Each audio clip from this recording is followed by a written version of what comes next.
o cientista político Fernando Schiller, colunista do Jornal Gente, das segundas e sextas-feiras, que está conosco ao vivo para trazer mais informações e análise a respeito do assunto que foi o destaque do jornalista Guilherme Macalossi na abertura do Jornal Gente de hoje. As mudanças em relação à escala de trabalho no Brasil para quem é contratado pelo regime CLT. Schiller, quais são aí as suas informações? Depois do Carnaval, esse assunto deve movimentar bastante o noticiário, hein? Bom dia. Tudo bem, Pedro, Sônia, Macalossi. Olha, de fato, é uma bandeira. O Brasil está no clima eleitoral já, né? Carnaval em clima eleitoral, Congresso em clima eleitoral, então vamos lá, né? O que acontece? O governo tem dois projetos de emenda à Constituição. A Constituição brasileira determina 44 horas semanais. Isso foi uma longa discussão na época da Constituinte, 44 horas semanais. Sempre foi uma bandeira dos sindicalistas mais tradicionais ligados ao PT, a redução para 40 ou até 36 horas semanais, não é? Essa conta, vamos lá, alguém pode perguntar, tem alguma lógica econômica nessa conta? Né? Pode ser 40, 36, não tem grande lógica econômica nisso. Foi uma bandeira política, não é? Há uma certa visão ilusória de que as pessoas, você vai reduzir a carga de trabalho no Brasil e as pessoas vão descansar, as pessoas vão para casa, né? Curtir a vida, enfim. O trabalhador ele acaba buscando, em geral, outras maneiras de buscar renda, né? Ampliar o seu rendimento, que não é muito no Brasil. Vamos lá, a jornada média no Brasil, pelo IBGE, é pouco acima de 38 horas semanais. Jornada média no Brasil, pouco acima de 38 horas semanais. Não é? Então, se você baixar para 40, o que você vai fazer é pegar alguns setores ligados a serviços, em geral, da economia, e vai reduzir um pouco a média, não é? E vai criar um problema na economia. Você mexe com um aspecto da economia, né, que vai afetar, evidentemente, uma série de outras questões. Né?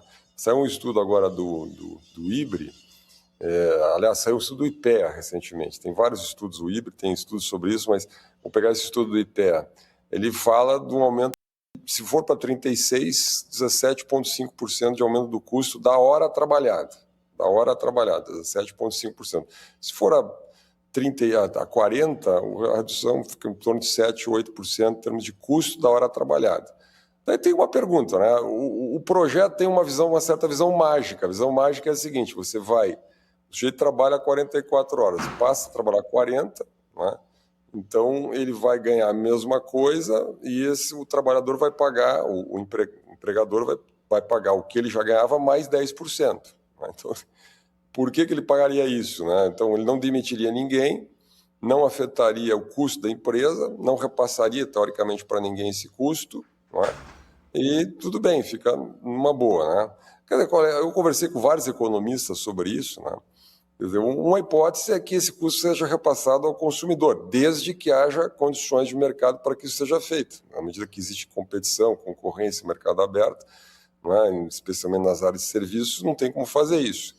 Bom, se incorporar no custo da empresa, vai ter demissões, ou um investimento maior em automação, ou ainda trabalho informal. Então, você tem trabalho informal, demissões, né?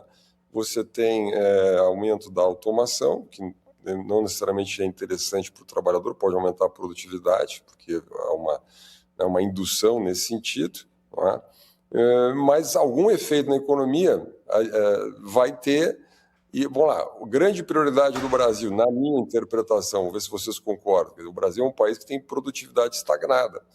Lato sensu há 40 anos, a produtividade brasileira está, com exceção do agronegócio, que é menos intensivo em mão de obra, tem menos carga tributária e que está exposto a uma competição feroz no mercado internacional, né? Que até por isso incorporou tecnologia e vem com crescimento acima de 5% de produtividade ano nos últimos 25, 30 anos. O setor de serviços e indústria, nos últimos 10 anos, praticamente zero aumento de produtividade no Brasil. E vamos lembrar, a gente está saindo... Schiller, importante destacar, né? Inexiste na economia real uma indexação artificial entre melhoria salarial e lei se não tiver vinculada principalmente a fator de produtividade. Você falou aí sobre 40 anos de estagnação. Eu mencionei antes, no meu destaque, aí, os dados compilados. O crescimento médio de produtividade do trabalhador brasileiro é de 0,2% ao ano desde 1988, o que inviabilizaria essa mudança. E eu acho que é importante destacar, porque isso está sendo completamente ignorado no debate, que é um debate feito nas coxas em relação à redução da jornada, é que nós tivemos em 2017 uma reforma trabalhista feita durante o governo Temer que fez uma flexibilização. Quer dizer, você já tem setores que trabalham com jornada reduzida sem a necessidade de uma legislação geral, constitucionalizada, determinando tal mudança. Ou seja, a legislação de 2017, essa reforma proposta pelo governo Temer, ela estabeleceu um nível de diálogo em que as partes podem negociar as jornadas. Portanto, tal obrigatoriedade, ela seria um desincentivo. Exatamente, né? Vamos lembrar, é o chamado negociado sobre o legislado, né? Então, as partes têm essa liberdade de negociar. E vamos lá, o tema da produtividade eu acho mais grave ainda porque a gente passou pelo bônus demográfico, né? Essa produtividade 0,3, 0,2, ela praticamente significa uma estagnação. Nos últimos 10 anos nós nem isso tivemos. E vamos lá, e agora a gente está envelhecendo, né? O país, eu sempre lembro o estudo do Pedro Fernando Neri, que foi lançado aqui, uns 2 meses atrás, mostrando que se o Brasil não fizer nada, nós vamos chegar em 25 anos, daqui a exatamente 24 anos agora, a uma carga tributária de 42,8%. Né? Então nós estamos brincando com um problema gravíssimo. Né? E em vez do governo estar preocupado em aumentar a produtividade, o governo quer fazer um gesto demagógico. Né? Como ele sabe que a escala 6x1, as pessoas fazem um debate, como disse o Macalossi, meio nas coxas, que você passa a ideia de que vai ser bacana, que as pessoas vão poder ter mais folga, assim por diante. Né? Bom, plano eleitoral é isso. Né? Se o pacote, vou fazer uma provocação aqui, ó, se o governo apresentasse esse pacote junto com medidas estruturais de aumento da produtividade, poderia até fazer sentido. Né? Quer dizer, eu acho muito difícil que o governo conseguisse fazer essa equação toda.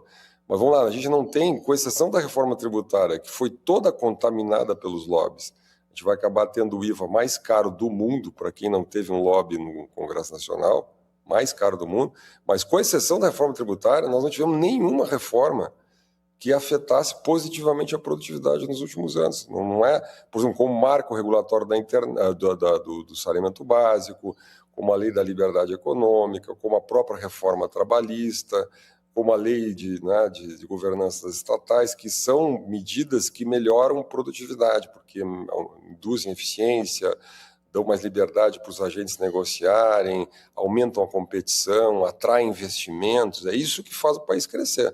Então, lá, o governo agora faz o quê? O governo quer mandar um projeto de lei para o Congresso. Essa é a informação que eu acho que é relevante agora na virada do Carnaval, Pedro, Macalossi, Sônia. Por quê? Porque o governo não quer os prazos da PEC. O governo não quer os prazos da PEC, o que vai criar uma enorme insegurança jurídica. Porque imagina, você vai ter um projeto de lei falando em 40 horas e a Constituição falando em 44 horas. A interpretação é que vale o melhor para o trabalhador. Então, valeria as 40 horas, seria restritivo.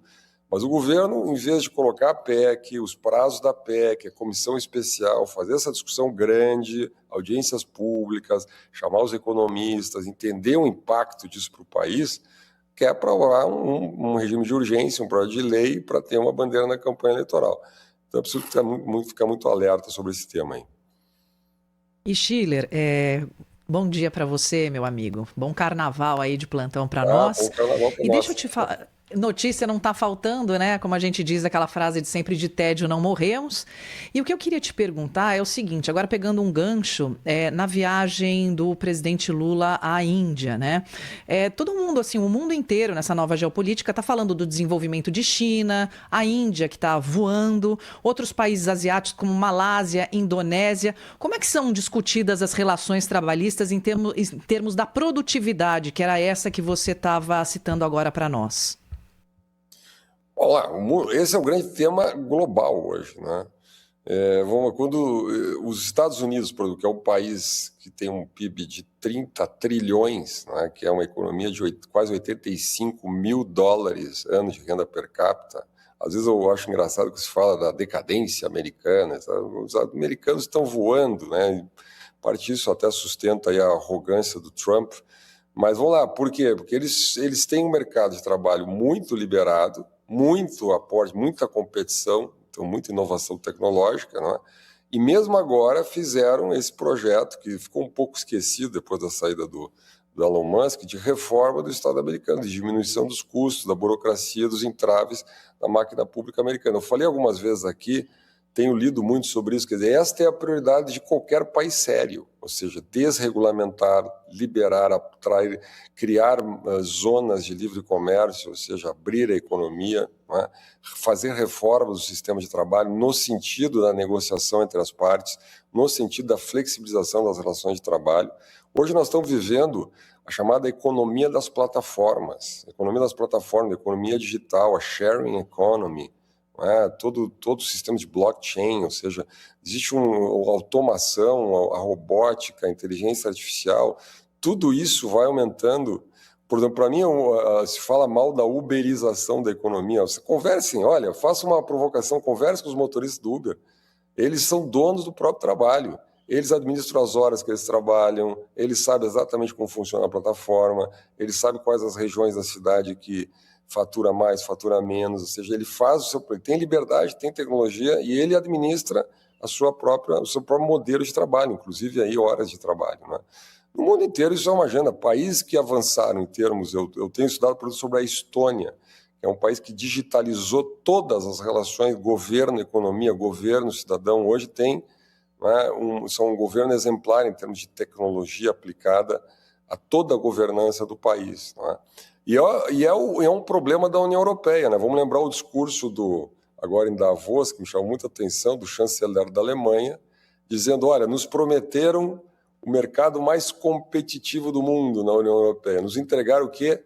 Overregulation, superregulação. Então, a crítica exatamente ao engessamento da economia na União Europeia, a partir de Bruxelas, contra países altamente competitivos, o Sudeste Asiático. Por que o Sudeste, esses dados que o Macalossi trouxe da produtividade, o Sudeste Asiático foi o contrário do Brasil. Enquanto o Brasil estagnava, em termos de crescimento econômico, o Sudeste Asiático voou. O crescimento da renda per capita em 40 anos foi mais de 300%.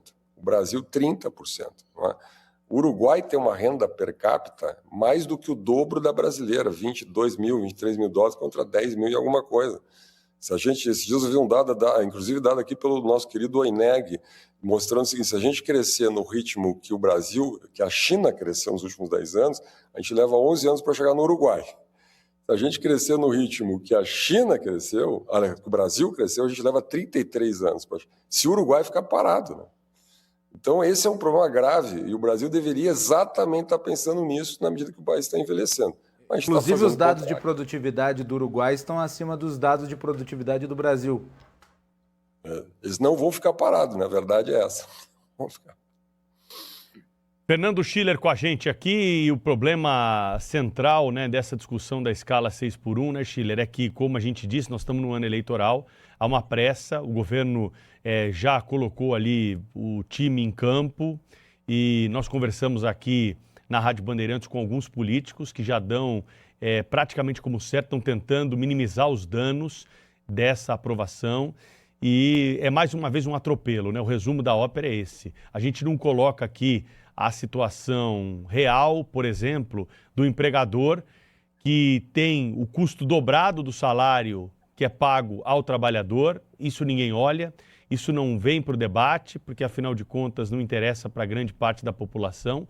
Alguém que é contratado aí por um salário de R$3 mil custa R$6 mil para o empregador, porque há encargos, os benefícios que a legislação contempla e nessa discussão nada disso entra no debate, né? O que interessa apenas para o governo é aprovar essa medida que pode beneficiar muita gente e vai ser mais uma carta de apresentação ao eleitor, além, claro, da redução de imposto de renda para quem ganha até R$5.000 por mês, como já está sendo propagandeado pelo governo. Lamentável que a gente não tenha, nesse momento, a bola no chão para discutir o que é melhor para o país, colocar esses números que nós estamos trazendo aqui para essa discussão. Mas depois do Carnaval, certamente nós vamos voltar a esse assunto, viu, Schiller? Vamos lá, vamos ver se o país... Eu acho muito difícil que o Brasil esse ano tome alguma decisão difícil, né? Vamos lá, que mesmo no tema agora dos super salários, quanto se discutiu de novo depois da chamada escala 3x1, né? A Câmara criou a escala 3x1, né? A gente falou, olha, foi manchete de todo o Brasil, o ministro Flávio Dino entrou no jogo, exigiu uma revisão aí daquilo que não é legal, né? Agora, vamos lá, alguma adesão no Congresso? A PEC dos penduricalhos andou? Alguma medida restritiva? Nada. Quer dizer, o Brasil está num carnaval, né? É só notícias, entre aspas, boas, né? Ninguém sabe o custo econômico. Essa mágica da jornada 6x1 eu acho impressionante. A ideia é a seguinte, nós vamos reduzir na marra, a partir de uma adesão política, a jornada de trabalho e as pessoas vão ganhar mais magicamente, ou seja, né, o valor da hora relativamente vai crescer 10%. Vou arredondar um pouco aqui. Quem vai pagar a conta? Ninguém responde. Fernando Schiller conosco, ele volta ao longo da semana com mais informações aqui no Jornal Gente. Schiller, bom carnaval para você e até a próxima. Valeu, bom carnaval também, abraço.